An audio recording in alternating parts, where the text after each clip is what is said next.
Let's move on to introducing our speakers today. And as I say, they're just incredibly eminent, and I'm so delighted that they're both with us today. I'm really looking forward to hearing what they've got to say, but also, the questions and answers afterwards.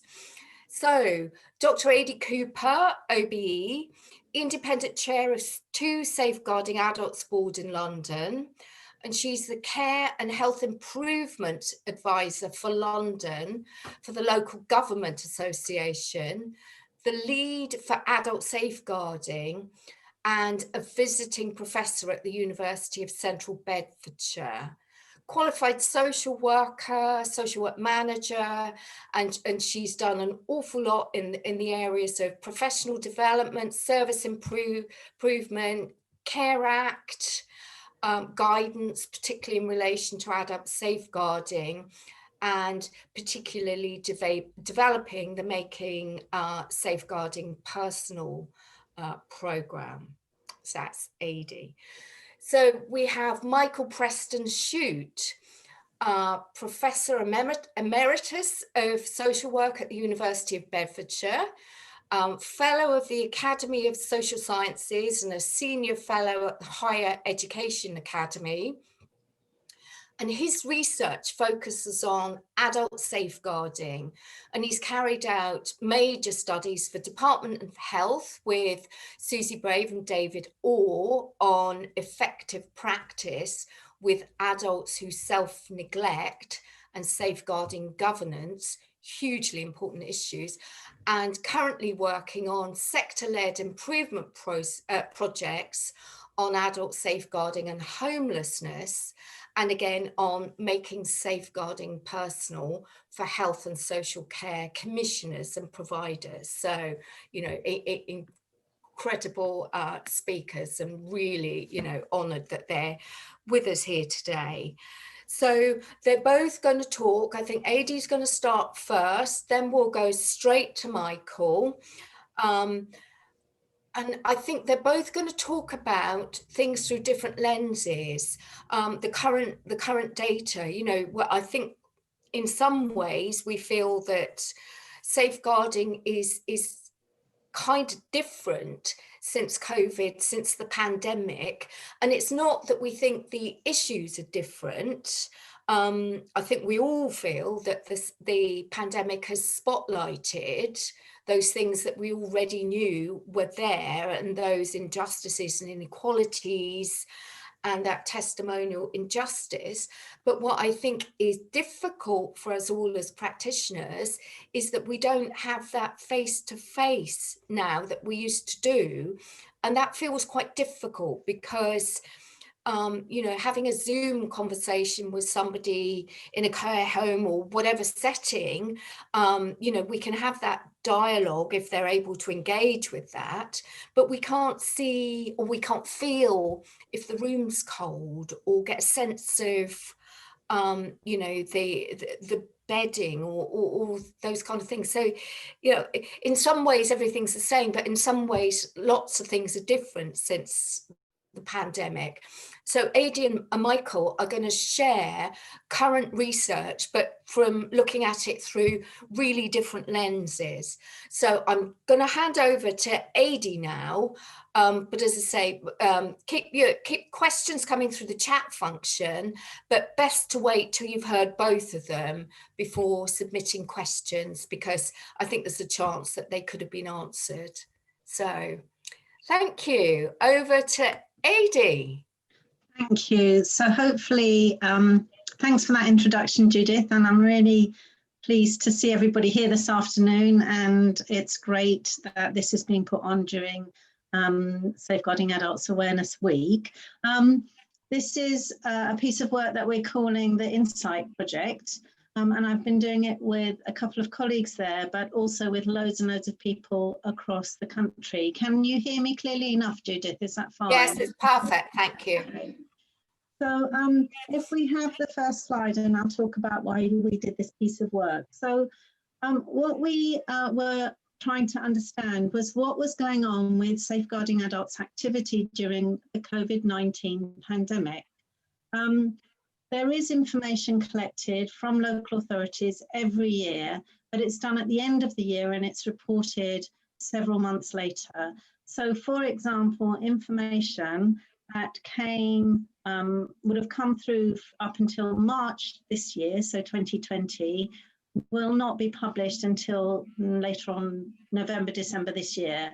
And what was happening after March, so from April, we wouldn't be able to see that until next year. So we knew that there wasn't going to be any national mechanism for collecting that information through the normal ways through NHS Digital. And yet lots of people wanted to know what was going on because maybe they knew what was happening in their very own locality, but they had no idea what was happening more regionally or more nationally. So what we asked people to do was to send us their information on what was going on a voluntary basis, and what they thought was happening in their areas. So it was both quantitative data, so numbers, but also qualitative, that's their impressions, their understanding, what they thought, what they were worried about, what they saw was going on. And why did we do this? Partly because, as I say, we didn't know, there wasn't a mechanism to tell us what was happening. There were lots of worries about the impact of COVID-19, the pandemic itself, but also the responses to the pandemic, the lockdown. People were really very worried that different types of safeguarding risks were exacerbated, were increased. And also, really importantly, and this is fundamental to the Care and Health Improvement Programme, we wanted to learn. The Care Improvement Programme is a sector-led improvement programme. It's about trying to understand what's going on in order to learn lessons and do things differently. And in particular, it was the chairs and managers of safeguarding adult boards who said, please, can we help try to find out what's going on at a national level. And we were very lucky that the Local Government Association have a mechanism, a tool called LG Inform that helps us to bring that information together. So if you go to the next slide, it tells you a bit about what we did. So what we asked people to send us was their activity data, so the information on what happened in safeguarding from the previous year. So from January, going back to January 2019, so that we could then compare, say, January 2019 with January 2020, March 2020 with March 2019. So we could see year on year what was the difference, because that would give us some sense of what the impact of COVID and the lockdown might be. This is a bit technical, but for those of you who know about this, we used a subset of the Safeguarding Adult collection that NHS Digital used. So that's the statutory data collection on safeguarding that has been going on for the last few years. We used something called an Excel template, so it was fairly easy for people to put the information in. And we had this system at LG Inform that could put it together, and we also pulled together the comments that they made. Now, we had lots of caveats about this information because there were so many variations in terms of what was going on locally. And in particular, the data hasn't been validated. So it's like rough cut data. We also know that there's been some changes in practice between those 2 years in terms of how things are counted. And so we knew that that might have some impact on what people told us. So that's what we did, that's how we did it, but we knew that there were these sorts of issues around collecting this information. If you can go to the next slide, what this shows you, what was that 92 councils gave us their information and insight, which is over 60% of the English councils. And I have to say, this is for me staggering, given how much pressure everybody's been under during this year. The response rate was absolutely fantastic. And people were really generous in terms of providing the information. So just about half also gave us additional information, including some qualitative insights. And this table gives you a breakdown of the regions, the 9 different ADAS regions, of the variation in how many responses we got. So it was quite variable over the country, but as a total, 60% of councils gave us their information, which is fantastic. So if we go to the next slide, I'll move on to what we found out. So what this line shows, and it's the rate of concerns that are reported per 100,000. So it's a rate, it's not a number, it's a rate. And it shows that month on month, going back to January 2019, there's a certain amount of variation. But very clearly, what happened at the very beginning of the lockdown was there's a drop. And that was reinforced by what people were saying, was that as the lockdown started, there was a real drop in the concerns, safeguarding concerns that were being reported. But what we can also see on this graph is that there was a bounce back, and the bounce back went even higher than previous levels of concerns during the year.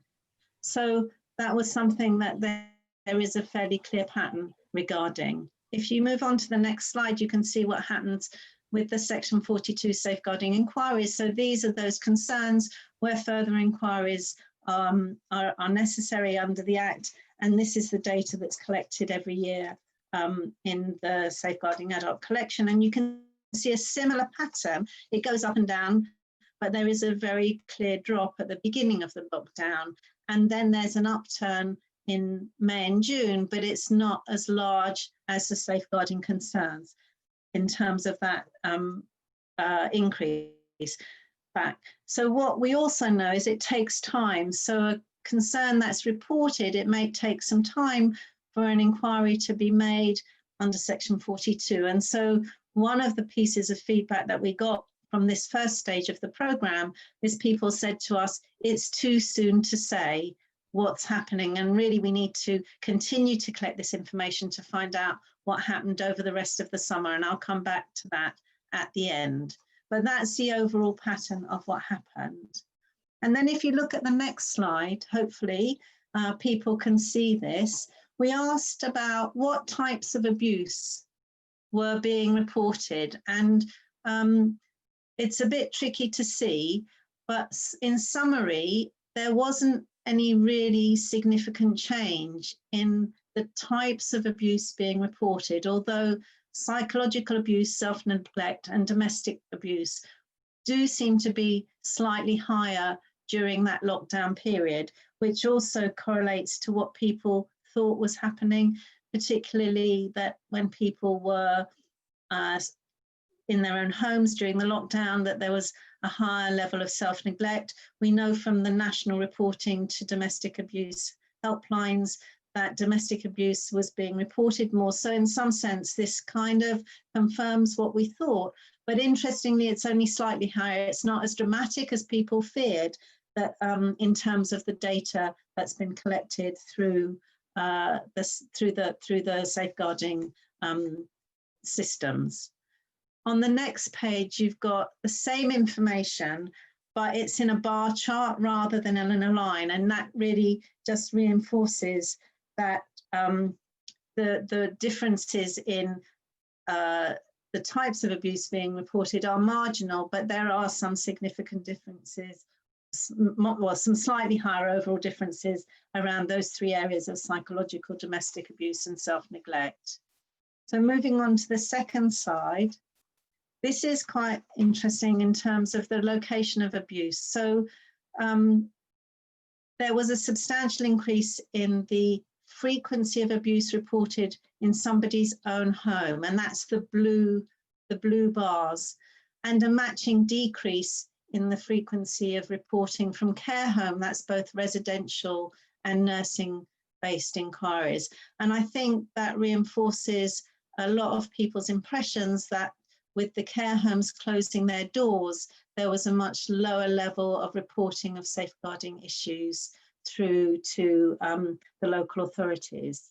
But it's reflected in an increase and a decrease rather than in any other way. So that's the pattern of location that is different during this period of time. Moving on to the next slide, this is trying to summarize what we found out that people told us in their responses, not in the numbers, but in what they told us. And some people wrote a paragraph and some people gave us 3 pages of information. There was a very varied response from the 45 people or local authorities that talked to us. And these were the types of things that they were telling us changed during the pandemic. So first of all, there was a number of local authorities that said there was an increase in what we could describe as anxiety referrals. So referrals often from the blue light services, so emergency services, that were very worried about individuals. But a number of those referrals, those concerns didn't become safeguarding inquiries because they were more about more general issues about people being in there during the COVID pandemic and issues that are arising. So they were about anxious and fearful situations, but not necessarily about what we would describe as safeguarding issues, and support was offered and they were responded to, but not through necessarily a safeguarding response. I've already talked a bit about the location of abuse and that shift in terms of people not seeing as many referrals, as many concerns from people in institutional settings, and the increase of referrals from people in their own homes. There was also a slight decrease in reporting from people in healthcare settings as well. I haven't provided, there are more graphs in the detailed report about this difference between the reporting of concerns and the inquiries for people over the age of 65 and under the age of 65. So that red blob, which says demographics, is really a reference to the fact that there were some differences in terms of age range, which is one of the issues we asked for. In the full set of returns, there are more details about gender, for example, but we didn't ask for that information because we were trying to make this information collection as least onerous as possible. So we didn't ask for a lot of detail, but there is definitely some difference around age range. Several authorities said to us they changed their recording methods, and so recording methods did have some impact in that local system, and that's what we had expected when we started this project, and people told us, yes, we've changed how we record things and that will impact on the information that you get. We've put in the R rate, or the reproduction rate, and I think it's just acknowledging that there are factors in what we've called the ecosystem of a council during COVID-19 in relation to safeguarding, that certainly looking at the summer months as well and moving on into the winter now, how COVID impacts in an area may also be part of a variable. We can't give any evidence of that, but if we ignore, it feels right not to ignore it and to mention it as a potential factor. So there are some areas in England who've been under lockdown for most of this year, and there are others that haven't. So that reproduction rate and the R rate and the impact on local circumstances must have some impact, but we don't yet know what it is. The technology and innovation, one of the things we also ask people to tell us about is what they've done differently in response to COVID and the lockdown. And there are some examples in the report of some really innovative practice, both in terms of use of technology, but also in terms of prevention and proactive initiatives that local partners developed to respond to these very unusual and challenging circumstances that we all found ourselves in with the lockdown in response to COVID. And a lot of that involved partnership working. So these bubbles coming up the left-hand side of this diagram are to allude to those different types of factors that really impacted on the way people responded to the challenges of COVID pandemic and the lockdown in response. And the final thing I would just like to comment on this is that there was some reflection back in the information, the insight people were giving us, that inquiries were more complex. The sorts of things that people were reporting were maybe a bit more severe and more complex. That's not evidenced in the data, but that is more evidenced in what people were telling us about what they were seeing. And in a couple of cases, they'd done some deep dives or some more detailed analysis of safeguarding casework to understand what was going on. And this was one of the things that they fed back to us had changed. So moving on to my last slide, just to tell you what we're doing next. So we've produced a report that those slides have taken the information from, which is about to be published online. But if people want it before then, please ask me and I can send it to them, because we've circulated the final draft pending having it on an online version at the LGA. We've sent out reports to all the participants, which gives them their local data against regional and national data. So local boards and partnerships can look at what's happened and think about whether there's anything useful to do in response to that.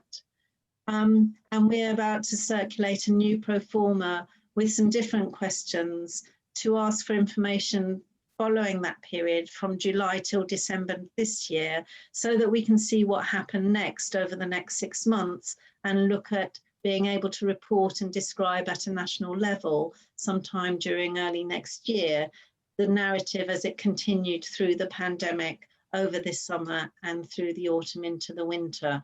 So although at the beginning there was a certain reluctance to support this programme because people thought that it was going to be quite burdensome, actually during the course of doing it, there's been a surprisingly high level of support for the project, and certainly some support for continuing it, which I think is an indicator of people finding it useful to ask us to do, to continue the project, to be able to produce a second report next year to describe the pattern of safeguarding activity over this period of time. So Judith, I'm going to end there and pass over to Michael to talk about another piece of work, but then we can come back to the questions at the end. Yes, perfect. Thank you. So over to Michael, and Francis, if you could put Michael's slides up. Right, well, good afternoon, everybody.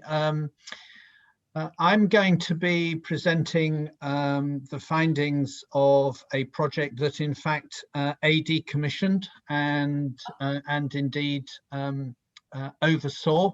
And it's a project that we have recently finished, and we are beginning to disseminate the findings. The project involves an analysis of safeguarding adult reviews, reviews that were completed by safeguarding adult boards between April 2017 and March 2019. So obviously the reviews that we were looking at in order to learn lessons for sector-led improvement, that is the enhancement of services across the board, took place before the pandemic.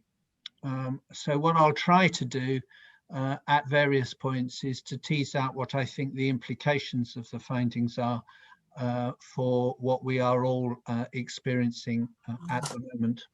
And I will highlight in particular the findings that emerged on advocacy from the analysis of the reviews, and we can then explore the degree to which those findings resonate with your experience of providing and or receiving advocacy currently. Okay, next slide, please, Francis. It seems to have paused temporarily, so I am so sorry. There we go. Is that the first one, or have we skipped one? Have we skipped one, Michael? No, we haven't skipped one. No, that's all right. So this is a case of travelling, hopefully, isn't it? So there we go. This slide merely tells you that AD Cooper commissioned and oversaw the project through to completion, and that it was commissioned by the Care and Health Improvement Programme, for which AD is the adult safeguarding lead, and the programme is co-produced by the Local Government Association and the Association of Directors of Adult Social Services in England. And there is a report and an executive summary. At the moment, we have a pre-publication version of the report, but on or around the 14th of December, the Local Government Association website will have a published version that will be available online, and hopefully also available in a PDF format to download if you are interested. If you haven't got a copy of the report and are particularly interested in having it now rather than when it becomes available in published form on the 14th of December, then let me know. Okay, next slide, please. So what I'm going to do today is to present the findings, particularly on advocacy, from the review of 231 safeguarding adult reviews, to identify some priorities in relation to improving and enhancing services across the different agencies involved in adult protection, adult safeguarding, and that obviously includes organisations commissioned to provide advocacy, and in the time available to answer as many of your questions as it's possible to do. Next slide, please, Francis. So, in summary form, we sent out a request to the 132 safeguarding adult boards that currently exist in England. And we did that actually as the pandemic took hold and the lockdown commenced, lockdown 1 commenced. So just as Adi was saying how positive she thought the response was for her project, I can be even more pleased that we had a 98% response from safeguarding adult boards. 129 of the 132 responded by providing copies of or details of both published safeguarding adult reviews, but also importantly unpublished safeguarding adult reviews. And because we also searched different websites and different libraries for reviews, we are very confident that we have a complete sample of reviews, which total 231. And we've analysed the data both quantitatively as well as quantitatively, so we can count the numbers of different types of abuse and neglect, for example, the numbers of men and women who were the focus of reviews, and so forth. We can count the numbers both nationally in England, but also regionally. And the qualitative analysis enables us to identify themes about good practice, themes about poor practice, and themes within recommendations. And we can organise that around the individual themselves, in line with making safeguarding personal, really focusing in on the individual and their wishes, hopes, desired outcomes, as well as needs, care and support. And then the team around the person, which obviously sometimes will include an advocate, the organisations supporting the team around the person, and then ultimately the safeguarding adult board role in overseeing all of it. And all of this, of course, takes place in a national context, the national context being set by government in Westminster. And if the pandemic shows anything at all, it shows that our governmental response sometimes is positive and sure-footed. And in relation to people experiencing homelessness, we have seen what political ambition and financial investment can achieve through the Everybody In initiative to take homeless people off the streets and find accommodation for them in the midst of lockdown 1. But we have also seen a government that is less than sure-footed when it comes to the social care sector generally, and the care home sector within the social care sector specifically, and the very real struggles there were to get PPE and testing and tracing for residents in care homes, and those struggles of course have not gone away, with concerns about the impact for people in care homes of not having contact with family members. Okay, next slide please, Francis.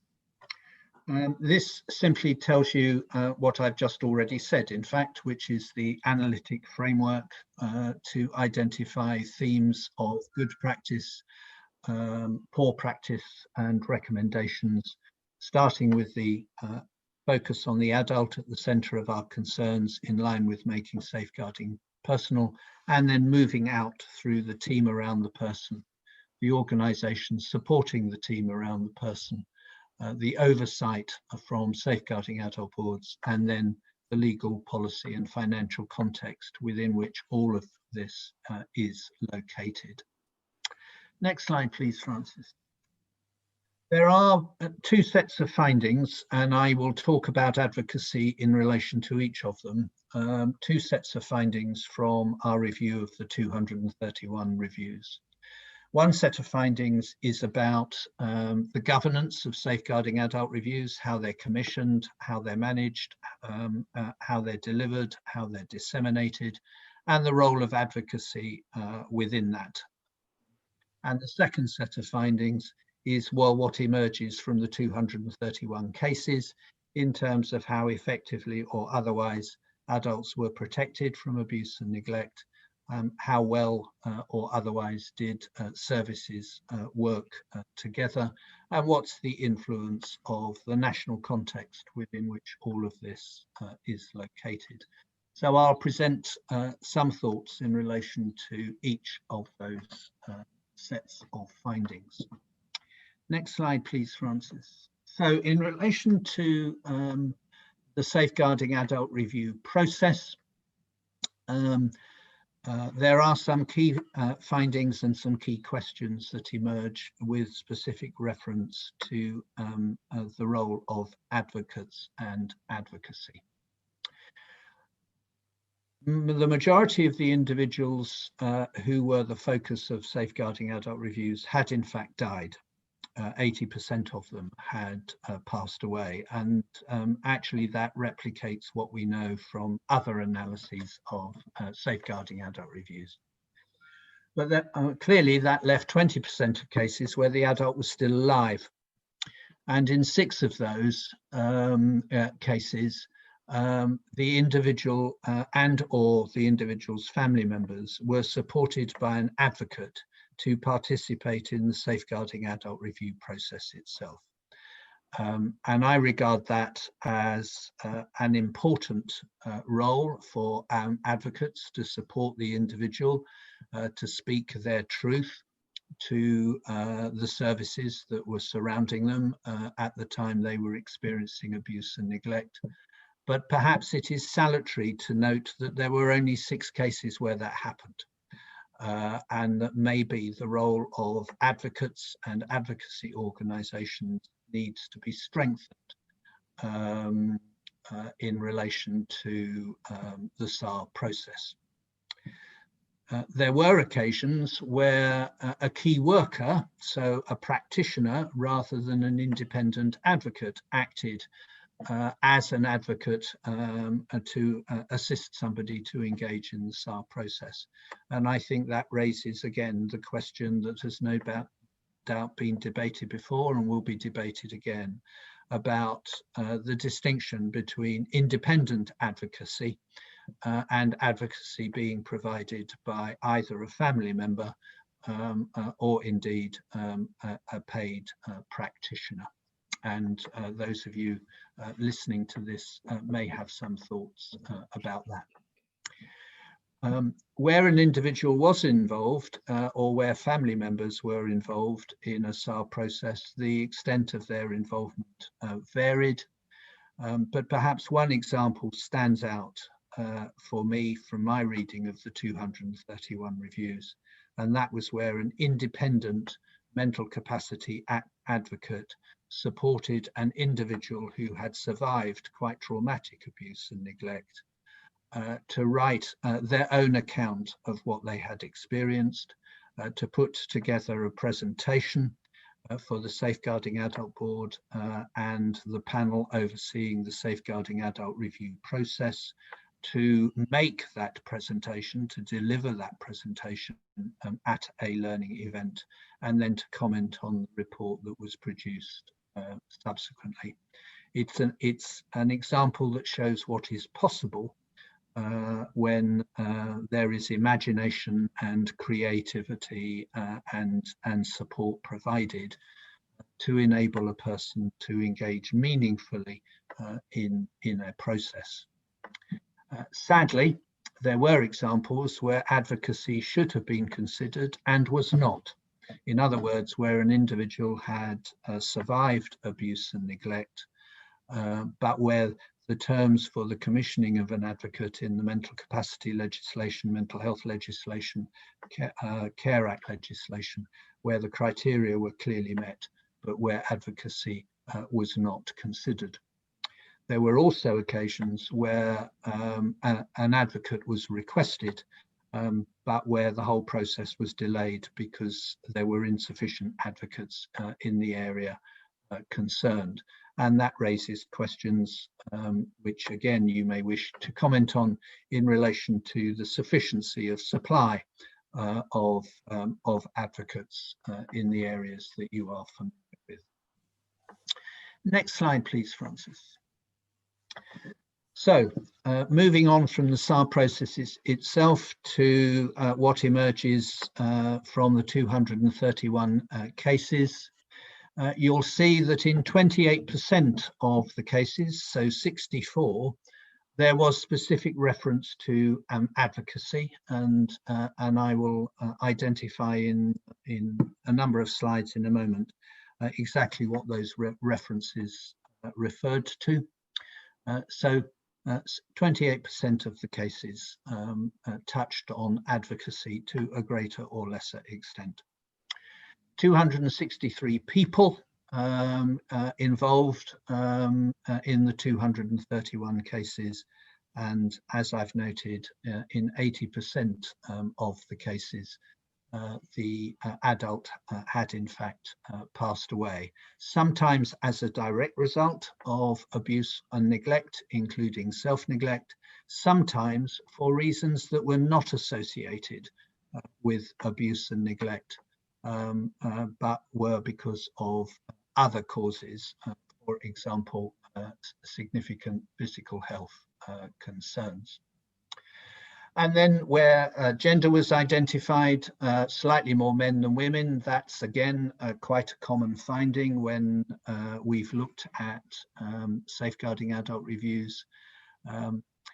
Very little information about sexuality or ethnicity, and I consider that both of those are significant omissions that actually need to be rectified by safeguarding adult boards and safeguarding adult review authors going forward. It is not acceptable to not consider the impact of sexuality and ethnicity, race and culture on how cases were understood, how practitioners sought to involve, respond to, relate to the needs of the people that they were working with.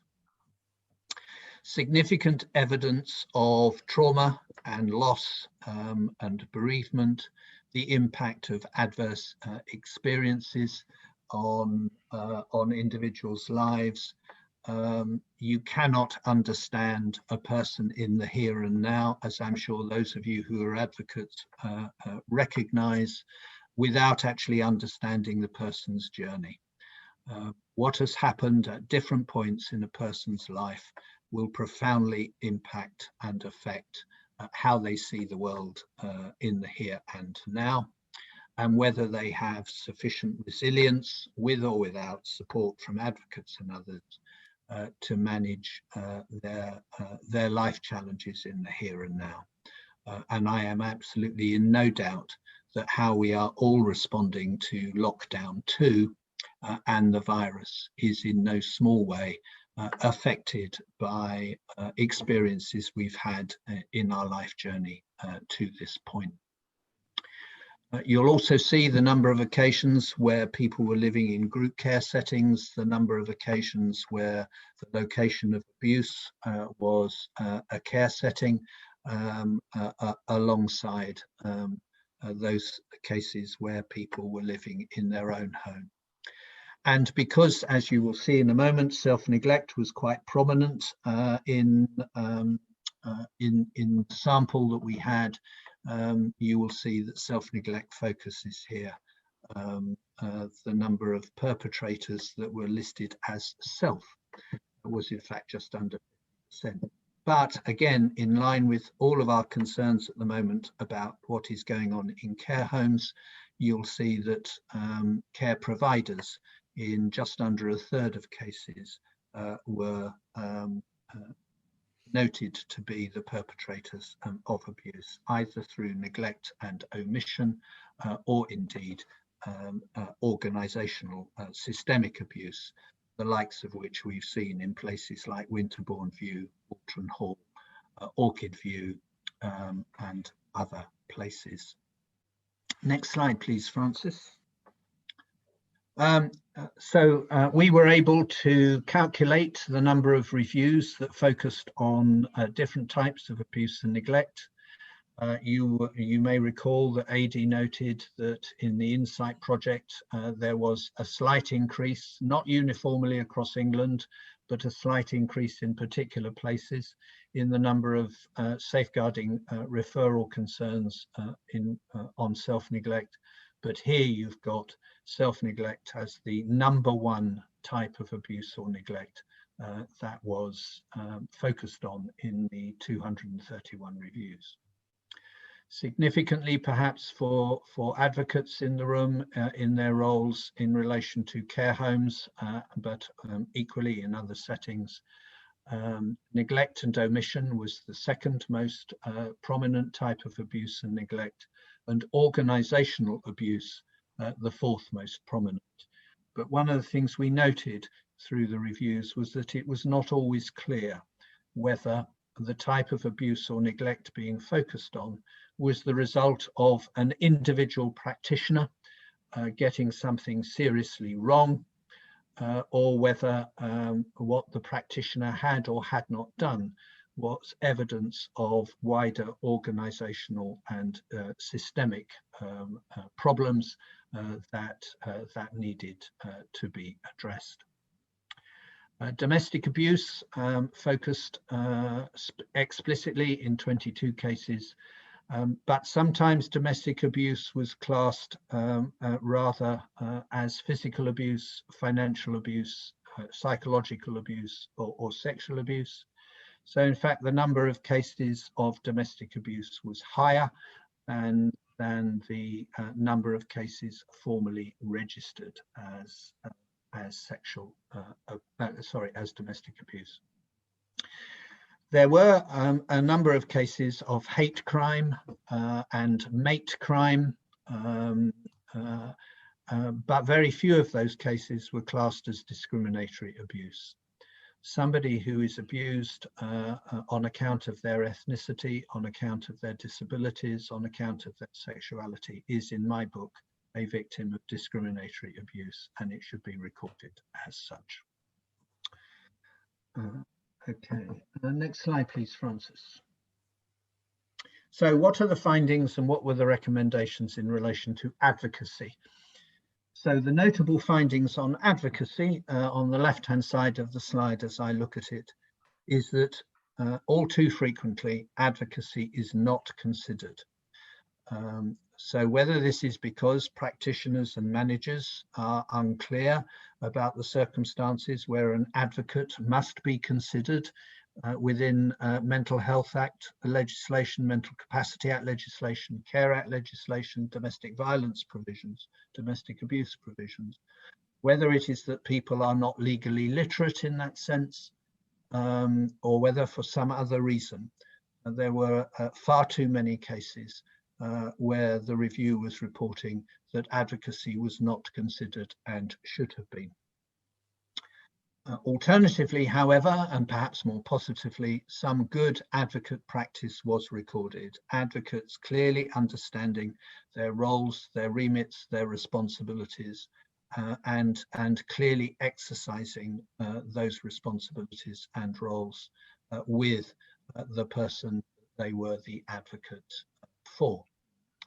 There were occasions when advocacy was provided, but sometimes exceedingly late in a mental capacity assessment process or a Care Act process or a domestic abuse case, for example. And going back to my comments about whether the supply of advocacy in particular areas is adequate and sufficient, there were examples of a waiting list for advocacy, which was delaying the completion of assessments, or reviews, or other types of decision making. There were some cultural barriers noted, by which I mean resistance within service providers to engage with and respond to advocates, alongside sometimes a lack of understanding of what the role of the advocate is, leading to some tensions between service providers, advocates, and indeed the individuals that the advocate was working with. There were some individuals within reviews who did not engage with advocates, and there perhaps advocates face the same challenges that sometimes practitioners face, which is how to respond to individuals who do not engage, and what skills we can bring to such situations. And there were examples where, as I've already highlighted, family members or staff were used as advocates, and there were concerns expressed in safeguarding adult reviews about that, but equally there were some reviews where no concerns were expressed about the use of family or staff as advocates, which I suspect you may find disappointing.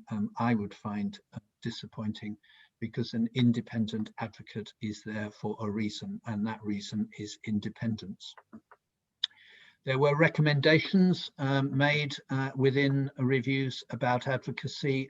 They're on the right-hand side of the slide, so it won't be as a surprise to you to note that there were recommendations that advocacy should be considered as a matter of routine, and that advocates should be involved and their roles, responsibilities and remits understood and respected.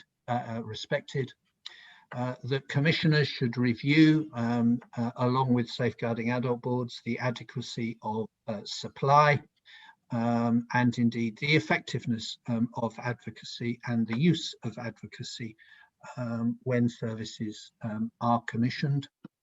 There was less attention than I was expecting as to whether we should have separate advocacy providers for mental health, mental capacity, care and support, domestic violence, or whether commissioners should be commissioning one organisation to supply advocacy across the different legislative provisions. And those of you in the room today may have views about the pros and cons of different options there. Next slide, please, Francis. Overall, and not just specifically in relation to advocacy, the report made a number of recommendations for sector-led improvement for the enhancement of services. Those recommendations have been subdivided into 5 areas, and AD, myself, others involved in the research, alongside the National Network of Chairs of Safeguarding Adult Boards, staff in the Department of Health and Social Care, sector leaders in the Local Government Association and in ADAS, will be working together to address the priorities that we have identified as a result of the review. Next slide, please, Francis. those are my contact details. Next slide, please, Francis. The key questions that I identified when I was reflecting on this presentation do not derive explicitly from the national analysis, the findings of which I have just reported. But they are questions that occur to me, not least because I've read the insight report that AD presented, heard AD presented before, and also because as a member of the National Network of Safeguarding Adult Board Chairs, we have focused in some detail on the impact of lockdown 1 and lockdown 2, not least on residents in care homes, not least on discharges from hospital, and we continue to focus on that. And so I reflected on all of that and put together some questions which you may want to focus on as part of whatever time we have left for questions and discussion. Thank you. That's it from me. Happy to hand back, Judith, to you. That's brilliant. Thank you. My goodness, such insight from both our speakers. Absolutely amazing. It would be remiss of me if I did not take the chair's privilege to just to share with people the fact that there has been a national advocacy survey nationwide, well, across the England and Wales, about the issues that we've come across during COVID.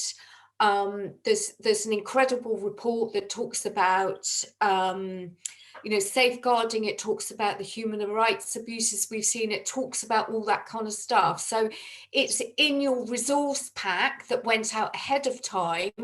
So please do look at that and come back to me or any of the other agencies that are part of that if you want to talk about that.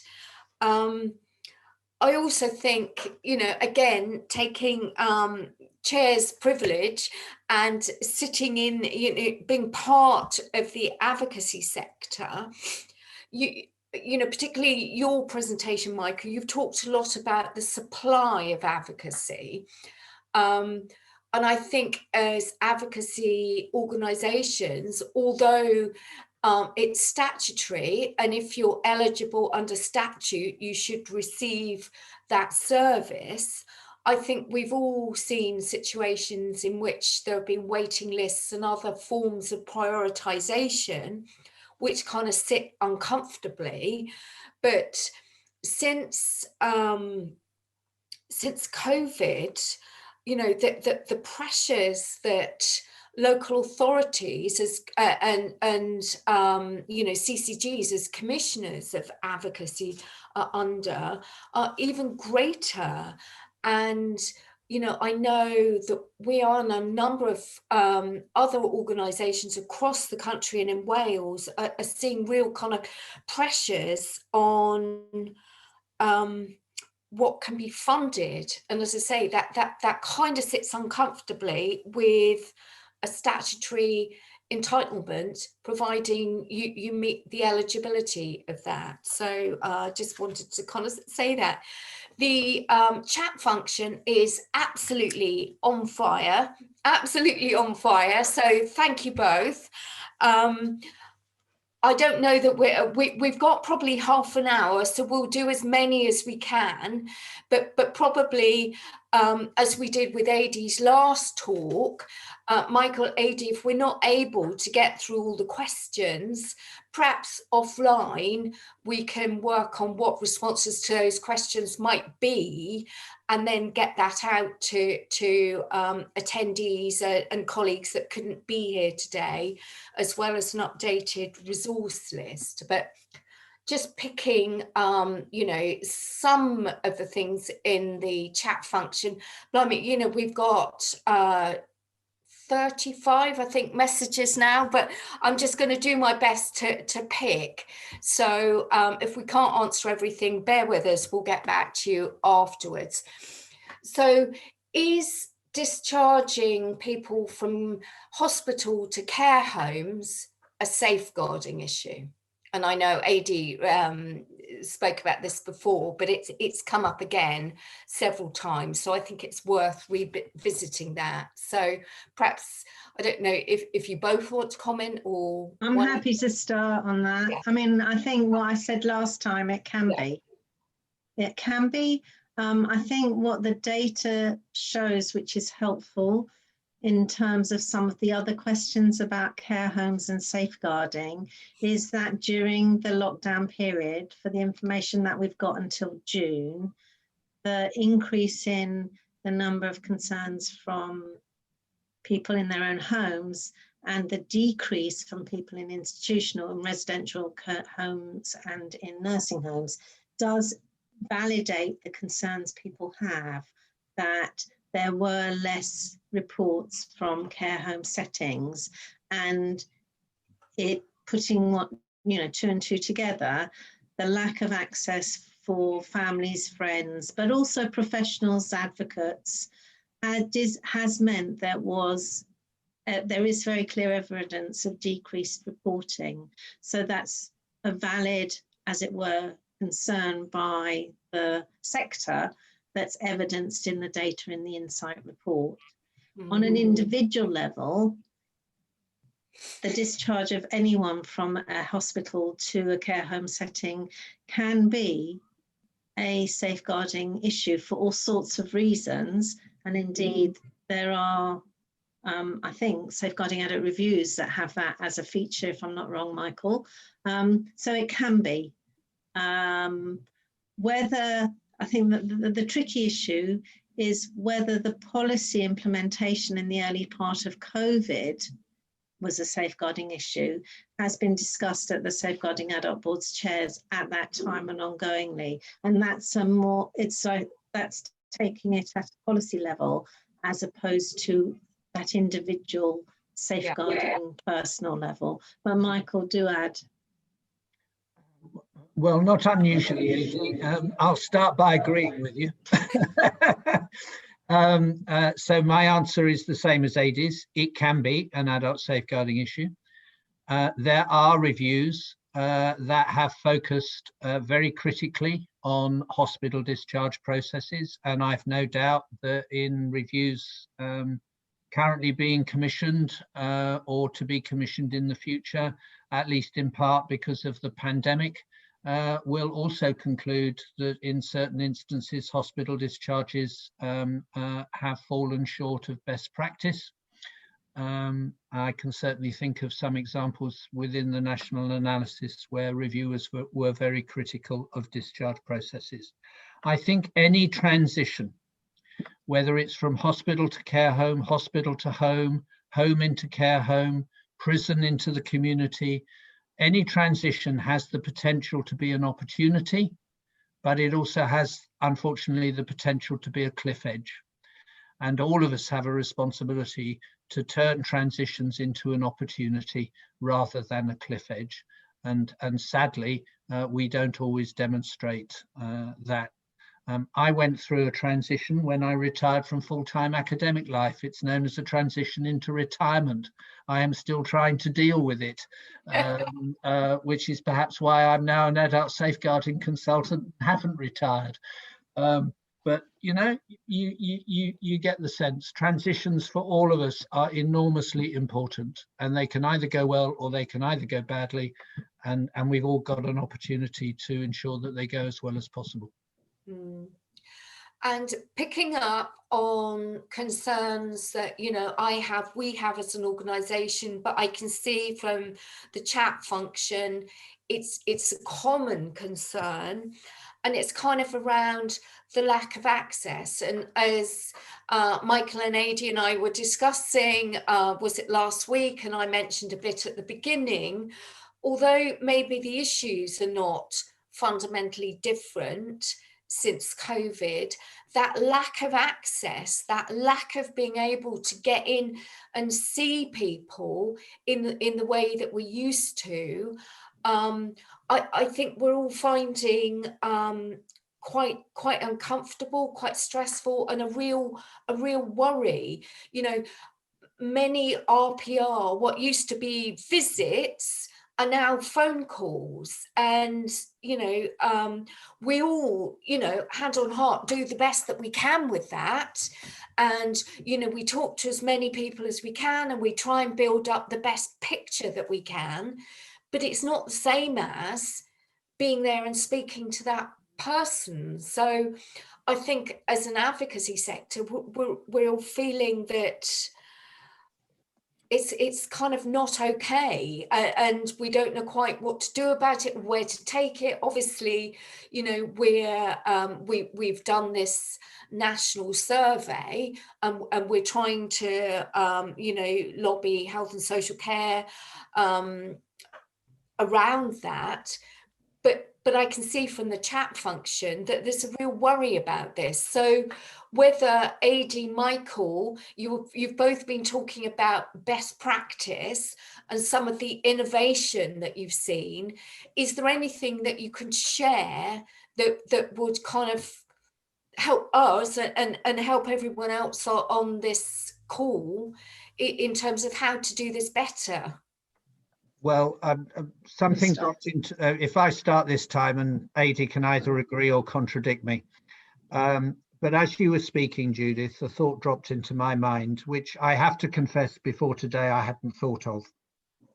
And that is that a decent care home will recognise that just as it is important as we go through lockdown 2 and whatever restrictions follow, to ensure that family members have as much access to a care home resident as it is possible to facilitate in advance of a vaccine and subsequent to a vaccine, so that good care home provider will recognise that an advocate should have the same facility, the same access, because an advocate is very often there, or is usually there, either when there is no one else who can support a person, or when there are other people to support a person, but where people in that environment are not of one view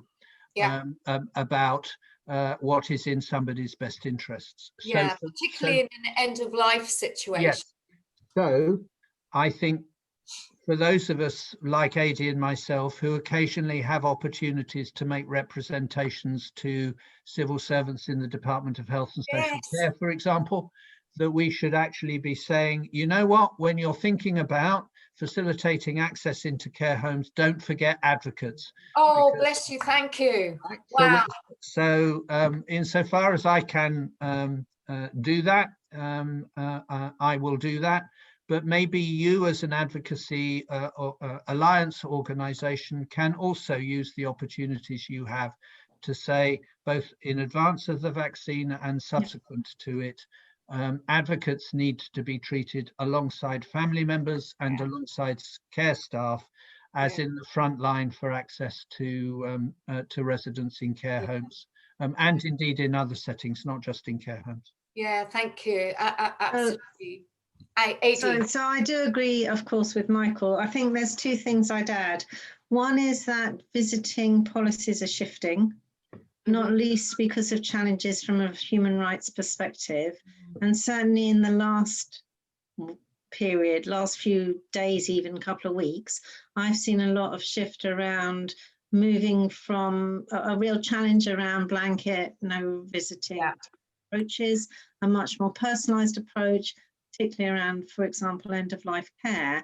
And I think that provides at least the potential for a shift in the approach that may be taken towards advocates visiting the person, the resident who's living in the care home, and being more flexible and being personalised to their needs. If they need an advocate, then I would have assumed that that should be a priority. So that's one thing I would note, that there has been a real shift recently in terms of visiting guidance and advice, and that's to be welcomed. So there's a bit of an open door, if you excuse the pun, around that. The second thing I'd say, and this is from being the chair of the Safeguarding Adults Board, in terms of asking other partners who are members of the board, what's the difference between the learning, what's the learning and the difference in practice between the first lockdown and the second lockdown, that across the board, there are partners who are saying we are being far more responsive and nuanced and flexible in our approach to accessing our services. So where in the first lockdown, and I think we have to remember back to how awful it was in March and how much everybody didn't know how infectious COVID was. And so it was a real time of fear and anxiety. And so many services literally closed their doors, did everything online. I think I've noticed in the reports from partners at boards that there's been a real shift in terms of, again, a more flexible, nuanced, risk-assessed approach, that there's more face-to-face, particularly around safeguarding. In fact, one partner has said very clearly that they really emphasize face-to-face contact for safeguarding inquiries now, obviously protecting the staff, having the right PPE, which we didn't have back in March and April.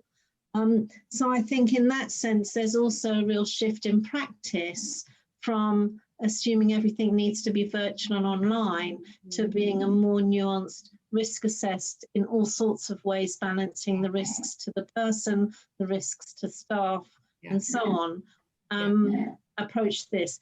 In particular, for example, we mustn't forget some of the safeguarding risks where people have refused access themselves because they were frightened of infection. And, you know, some very inevitable, natural, understandable responses in terms of rejecting help and support. So I think there has been a real shift on both those fronts, which then allows some space for advocacy and advocates to have a foot in the door, literally, in terms of a different approach to accessing face-to-face contact with the people who they're working with.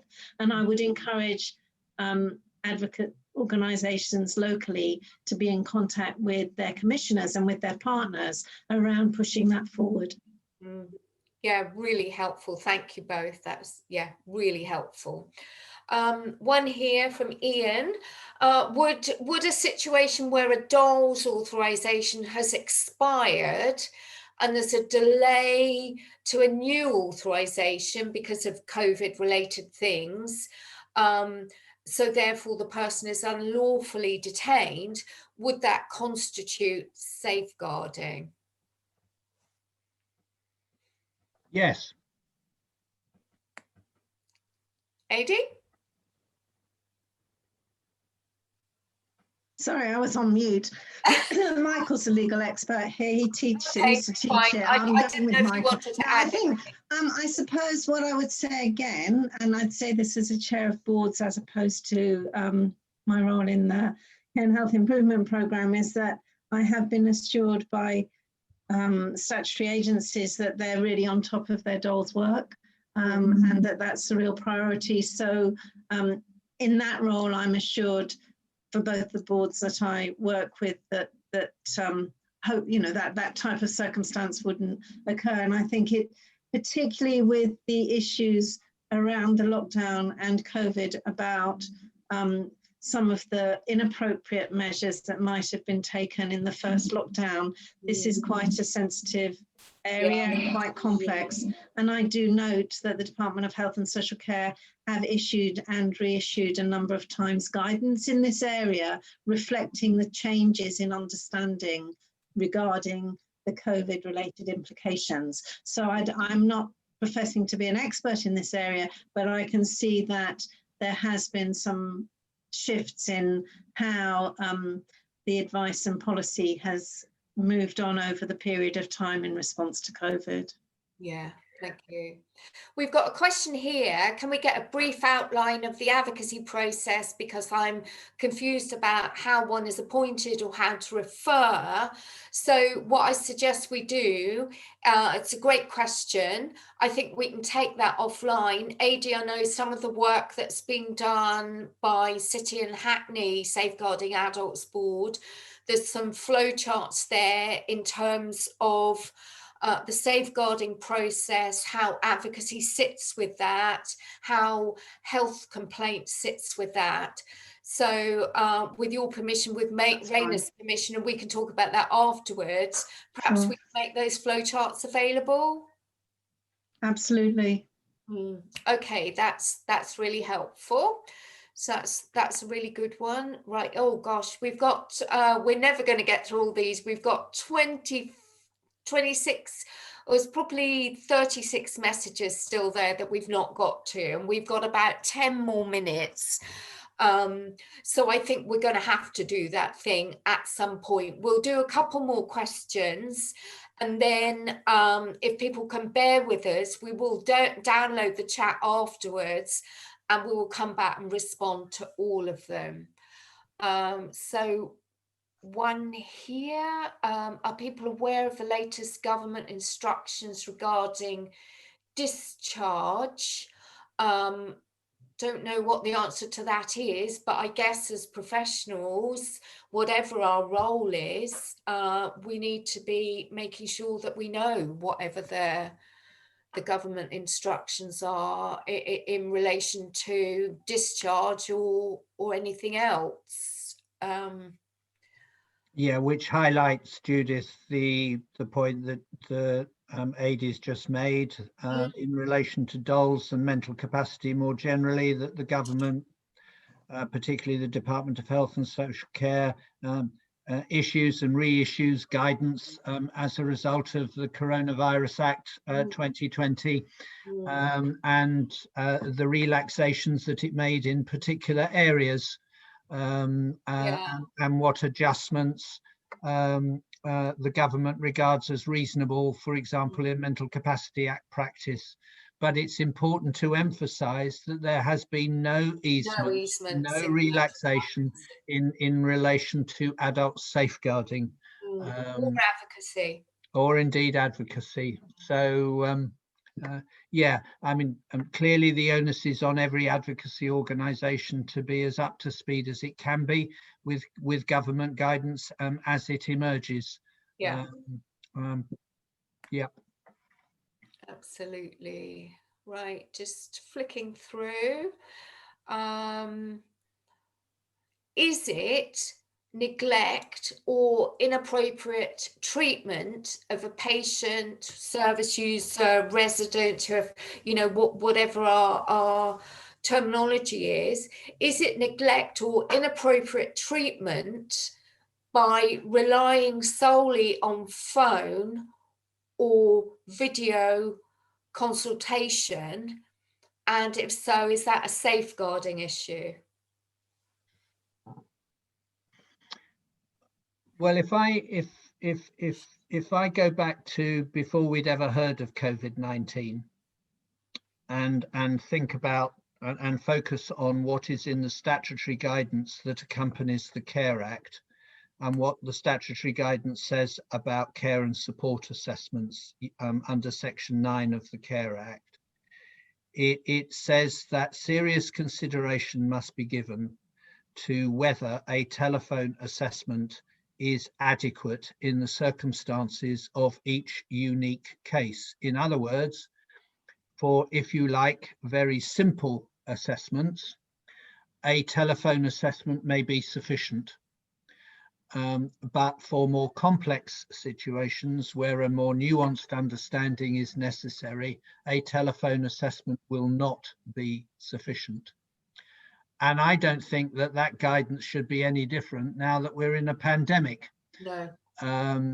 You know, there will be occasions when one can get a reasonable assessment as a result of a telephone interaction. But there will be other occasions when you cannot do that. And indeed, talking to my father last week after he'd had a TIA, and I'm on the phone and asking him, you know, whether he can manage and so forth. And he tries to pull the wool over my eyes and says, of course he can manage. Yeah. You know, and then the voice of my sister pipes up in the background and says, rubbish. Well, you know, had she not been there, and had I chosen to rely on his self-reporting over the telephone, I would have got an inaccurate assessment of his situation. So there will be situations where telephone assessment is not good enough. How one then responds to that in the context of a pandemic is something that obviously has to be worked through. But if there is sufficient PPE and other protective measures ahead of a vaccine, then clearly a face-to-face assessment or a virtual face-to-face assessment should seriously be considered. Telephone assessment may not be adequate. And building on that, as one for you, AD here, what would your advice be in relation to safeguarding where different family members disagree about what the risks are, what the issues are, and what the way forward is, and who is acting in whose best interest? I would say nothing's changed. We had those problems before COVID, and I don't think that changes the dynamics don't change, and that's a very familiar scenario where different family members have different opinions about what the right thing is to do, not least the person themselves.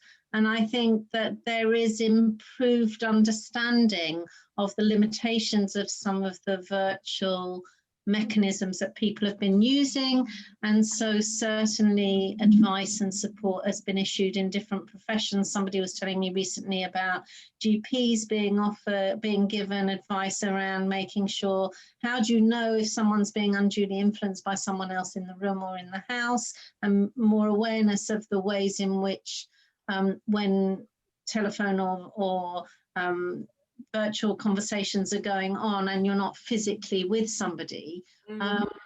I think that how you mitigate those risks, because those are risks that you have to mitigate, first of all being aware of them, and then working out how to mitigate against them, which may involve asking different questions like, are you alone? Is there anyone else there? Which, you know, still somebody can lie and say, no, I'm by myself, and actually somebody's hanging over them. But I think it's an area for ongoing learning. And I'll go back to my earlier point about COVID, the pandemic. The response to the pandemic is unprecedented, certainly in my lifetime. I've never experienced anything like this in my working life, and I'm probably one of the oldest people in this call. I won't say how old I am, but I am probably one of them. And I think we have to recognize that we're in, to some extent, uncharted territory, and people are doing the best they can and learning as they go along, and that has to be acknowledged and recognized. So in terms of how do you manage those conversations where you've got different family members with different views about what should be the right thing to do and what is in someone's best interest, inevitably, as always, require a huge amount of skill and sensitivity to arrive at an outcome that's the right outcome for that person, taking on board the interests of various different family members in their network or their friends, if a network is there. So I do think it's, in some respects, it always has been like this. However, how we do it, it's the how that's changed. And it is very challenging, and it is very difficult.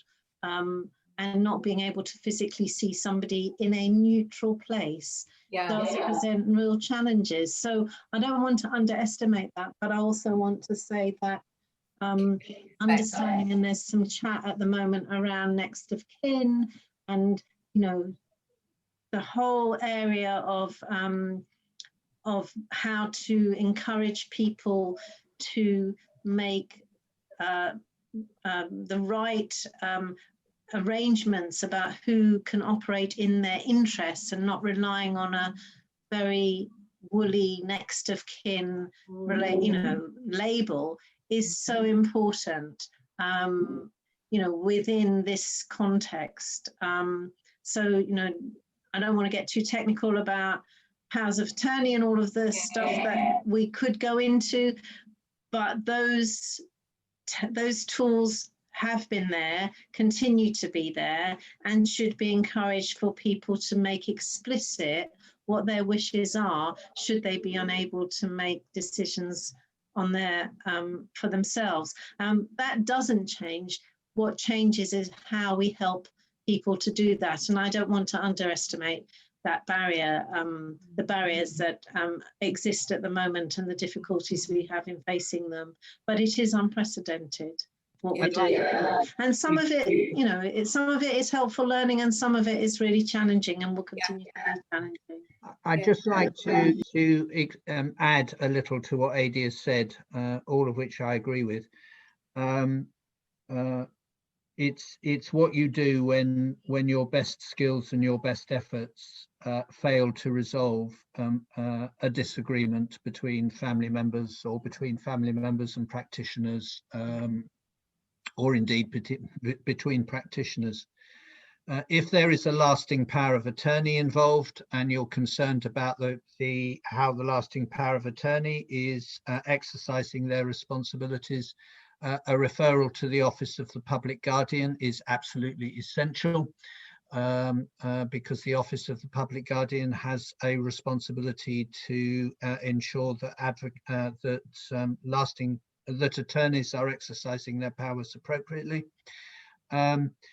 In the event of a disagreement which cannot be resolved, then a referral to the Court of Protection is indicated, and advocates should be pushing for that through the local authority or clinical commissioning group, and there have been safeguarding adult reviews where referrals have not been made to the Court of Protection and have not been made to the Office of the Public Guardian, and essentially therefore disputes have been left unresolved, which is in nobody's best interests, and certainly not the service user or patient's best interests.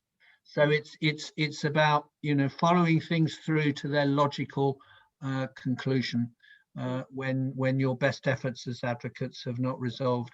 The other thing I would say in relation to people who may be engaging with advocates but still have decisional capacity in particular areas, is that we all need to think very seriously about making lasting powers of attorney for when we might need them, and making advance directives for when we might need them, if we need them. Those are some very simple steps that all of us of a certain age, and perhaps those of us not yet of a certain age, and I'm 69 incidentally, AD, I'm not bashful about my age. There are some steps that all of us can take, and there may be occasions actually when advocates can explore with people whether they feel ready to make those particular steps. Well, thank you both. We're at time now. There's still 55 new messages on chat. So it just shows how engaged everyone is with this as a subject matter, which is absolutely fantastic. So as I've said a couple of times, we will go through the chat function. We'll pull out key questions, and I'll liaise with Michael and Adi, and we'll put out a Q&A document afterwards that we can add to the resource list, because I think that helps everyone.